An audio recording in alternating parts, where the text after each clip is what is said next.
بعد کے حالات نے بتایا ہے کہ سخت ناراض ہوئے، لیکن ان کے والد یہ وفات پا گئے 100 سال کی عمر میں. ان کے اوپر ایک مضمون لکھا بسائر اپنے، جو ان کا پرچہ ہے البینات، اس میں وہ ساری باتیں کہ کبھی ایک ماشا کھاتے تھے، کبھی 2 ماشے کھاتے تھے. جوانی میں ماں نے بہت مجبور کیا، اپنی دادی کے مطابق لکھا کہ شادی کر لو. انہوں نے انکار کیا، نہیں میں ریاضت کروں.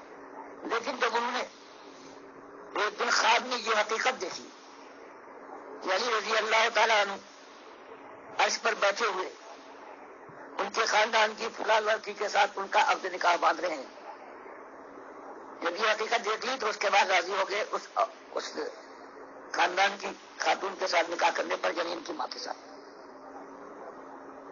تو یہ ایسی کتنی باتیں بتایا. ایک دن آخری زمانے میں میں ان کے پاس خیریت معلوم کرنے کے لیے فجر کی نماز سے پہلے پہنچا اور میں نے دریافت کیا کہ کیسی گزری رات. کہا کہ سلامتی کے ساتھ. یہ خاص واقعہ بھی تھا.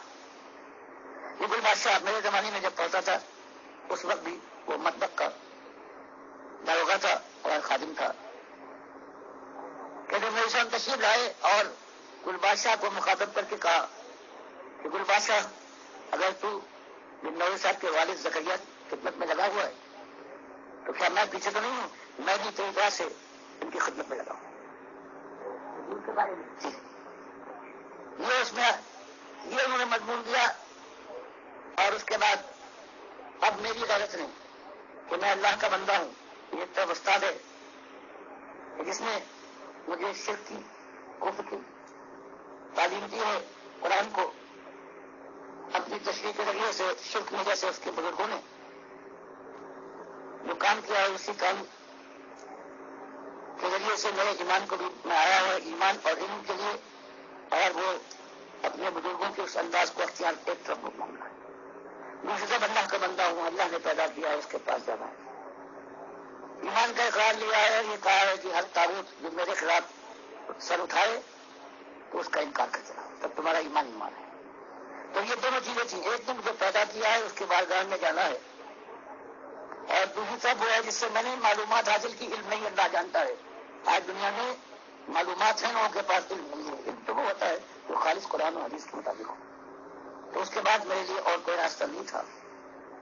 جو اللہ کی الوہیت کو للکارنے والے، اس کے علم غیب کو داد دینے والے اور اپنے باپ کو نبی صلی اللہ علیہ وسلم کا مخدوم اور نبی صلی اللہ علیہ وسلم کا خادم بنانے والے اپنے قلم کے زور سے ان کو یہیں چھوڑ دیا جائے. تو اللہ نے یہ موقع فراہم کیا.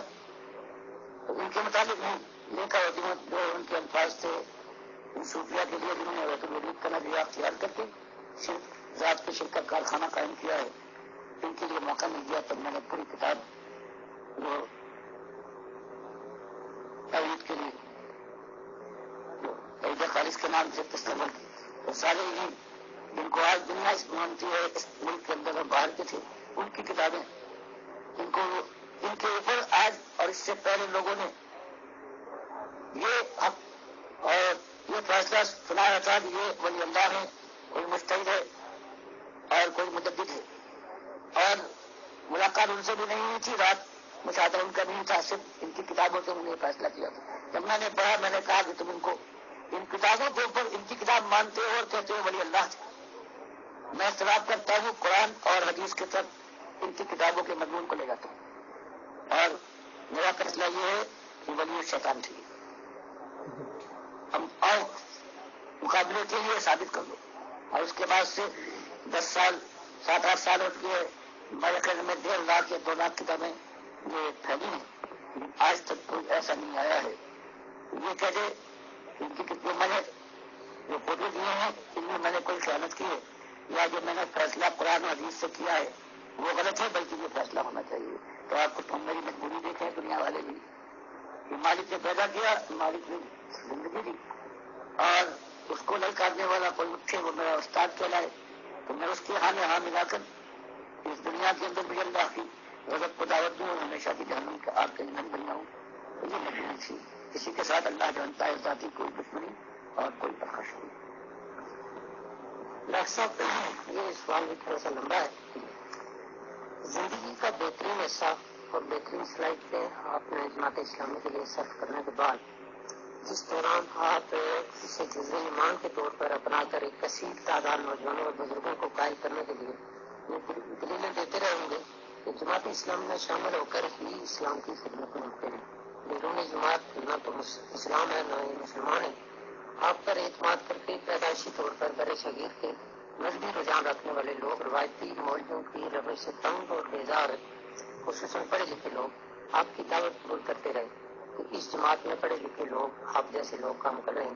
لیکن ایک مدت کے بعد جب خود آپ پر ارشاد ہوا کہ یہ جماعت اس کام کے لیے فٹ نہیں، اس لیے آپ نے نئی دعوت شروع کر دی.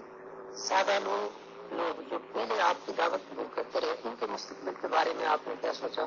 اور اب جو لوگ آپ کے بارے میں یہ رائے کم کرتے ہیں کہ آیا موجودہ دعوت کا انجام کیا ہوگا؟ اس میں پوری طرح سے میں آپ کے اس مقصد کو سمجھ نہیں پایا. ایک بات یہ کہ جو لوگ پہلے اس جماعت اسلامی میں شامل ہوئے ہیں اب سب تک تو یہ بات عیاں نہیں ہو سکی کہ وہاں اسلام کی خدمت نہیں ہو رہی ہے. ان لوگوں کے بارے میں کیا آپ ان کی کیا رہنمائی فرماتے ہیں؟ اب ایک دوسرا یہ کہ کیا موجودہ دعوت پر آپ پوری طرح مطمئن ہیں کہ یہی پائے ڈال لیں؟ پہلی بات ہے کہ جب میں نے جماعت اسلامی چھوڑی ہے تو اس کے بعد سے میں نے یہ پورا اہتمام کیا ہے کہ بات میں نے ان کے سامنے پھیلائی اور ان کے سامنے آنے کے باوجود بھی سوائے چند کے کسی نے اس کو حقیقت کو محسوس نہ کیا اور اسی زبان سے چنتے رہے. تو میں نے یہ انداز اختیار کیا ہے کہ یہ اتنے نہ سمجھیں کہ میں ان کے اوپر اپنے اوقات کو سمجھ لیا ہوں. بالکل کر دیا ہے جہاں تک کہ ان کے ساتھ اتنا بیٹھنا تھا تو میں نے کہا تم ادھر جا رہے ہو تو مجھے راضی نہیں ہے پانا. اس کے بعد میں نے تعلیم حاصل کی، سند لی اور 23 سال ہو گئے راستے گلیوں میں کھڑے ہو کر میں نے دعوت دی، ملایا آہستہ آہستہ ایک ایک دو آتے رہے میرا. اور اللہ نے میرا دل آہستہ آہستہ پوری طرح سے اس وقت تھا حالات نے مجھے بالکل مطمئن کر دیا. اور اب پورے خلوص کے ساتھ میرا ایمان اور عقیدہ یہ ہے، اس پر میں قسم کھا سکتا ہوں کہ یہ راستہ ہے یہی قرآن و سنت کا ہے. اور دنیا والے جو میرے ساتھ آ رہے ہیں اگر اس راستے پر میں جمع رہا اور انہوں نے ساتھ دیا خلوص کے ساتھ تو انشاءاللہ دنیا میں بھی کوئی انقلاب آ جائے گا. اور اگر نہ بھی آئے میری زندگی میں تو بہرحال آگ سے بچ جاؤں گا. اللہ کے یہاں جنت کی انشاءاللہ آخر کار مل کے رہے. اس ایمان کے ساتھ اسی طرح سے بھی چند ایک ہفتے کی بات ہے کہ 4 سدہ کے گاؤں میں ہمارا اجتماع ہے اور ہماری اس دعوت سے اور جو پردہ ہم نے اٹھایا ہے اس جو دنیا آج پاکستان میں جو دین پھیلا ہوا ہے جو دین ان کے علمبردار ہیں ان کی دشمنی کا یہ عالم ہے کہ بجائے اس کے ہماری غلطی کو ہم غیر کی طرح سے اور وہ خان صاحبان کا گاؤں تھا کہ اپنے دشمن کو بھی ان کے پاس پہنچ جائے تو رعایت کرتے ہیں اس کے ساتھ. لیکن ہم پہنچے ہیں اور ہر طرف سے یہ تھا کہ ان کو اور ان کے ساتھیوں کو قتل کر دینے میں یہی اللہ کی رضا ہے. اور پھر پولیس نے ہم 2-3 آدمیوں کو اس خیال سے کہ ہم کو ہٹا لے گئی کہ ہم جائیں گے دوسروں کے اوپر کچھ نہیں ہوگا. لیکن ہمارا ہٹنا تھا کہ ہزاروں کا مجمع ٹوٹ پڑا ہے اور مارنے والے یہ تھے کہ ہمارے 70 برس کے ساتھی جو تھے کوئی سواد کا خان ہے خود وہ بچوں کا آدمی ہے لیکن صرف ہماری دشمنی میں انہوں نے ایسا مارا ہے کہ بعض کے 3 ہاتھ میں فریکچر ہوئے ہیں، سر پھٹ گیا ہے، پسلیاں توڑ ڈالی. تو اصل معاملہ یہ ہے کہ جو آج پورے ملک میں جہاں کہیں ہم جاتے ہیں سرحد میں لوگ حملہ کرتے ہیں تو یہ وجہ یہ ہے کہ جہاں ان کے سارے بزرگوں کا جو کارنامے ہیں ہم نے صرف دکھایا ان کا صرف یہ کارنامہ ہے کہ اللہ کی توحید اور ایمان جو قرآن اور سنت میں تھی اس کی انہوں نے تفسیر اور تشریح کے ذریعے سے اس کو شرک اور بدعت کے اندر بدل ڈالا ہے. یہ ان کا کارنامہ ہے اور اس کے جواب دینے کی ان کی بس کی بات نہیں ہوتی. کئی منازعہ کرتے ہیں، ہم کہتے ہیں منازعہ کرنے کے لیے ایک سازش ہونا چاہیے اور آج دنیا میں کوئی ایسا موجود نہیں اس کو تم بھی مان لو کہ ہمارا سازش ہے ہم بھی مان لیں اور اللہ کو سازش بنا لو مباہلہ کر لیں، کسی کی ہمت نہیں ہوتی. تو ان کو اتنا مارا ہے اس طرح سے ہزاروں آدمیوں نے وجہ یہی ہے، یہ سمجھتے ہیں کہ دین چلا آ رہا ہے قبر پرستی کا دین اور اللہ کے ساتھ شریک ٹھہرانے والوں کا دین، تو یہ دین صحیح نہیں ہے۔ تو یہ بات تو ہے کہ اپنے ساتھی بھی ہیں، اللہ نے ان کو توفیق دی ہے، یہ ہر جگہ کبھی یہ حالت دیکھی نہیں تھی، لیکن ایمان کے ساتھ جمے ہوئے ہیں، اور ان کی اب تمنا کچھ اور بڑھ گئی ہے کہ اللہ کے راہ میں شہید ہو جائے تو یہ موقع آ جائے۔ تو یہ مسئلہ ہے، اب تک کہیں جب سے یہ ادھر آیا ہوں اللہ جانتا ہے کسی وقت بھی دل میں کبھی یہ شک پیدا نہیں ہوا کہ جو راستہ یہ ہے یہ سنت اور قرآن کا راستہ یہ غلط ہو سکتا ہے۔ پوری اتنی بڑی جمعی کے ساتھ اپنی کمزوریاں اور ہیں کہ اتنی بڑی قربانی، اتنا بڑا چیلنج یہ انبیاء دیتے ہیں یا ان کے ساتھی جن کی سیرتوں کی، یہ آج تک کون پہنچے گا؟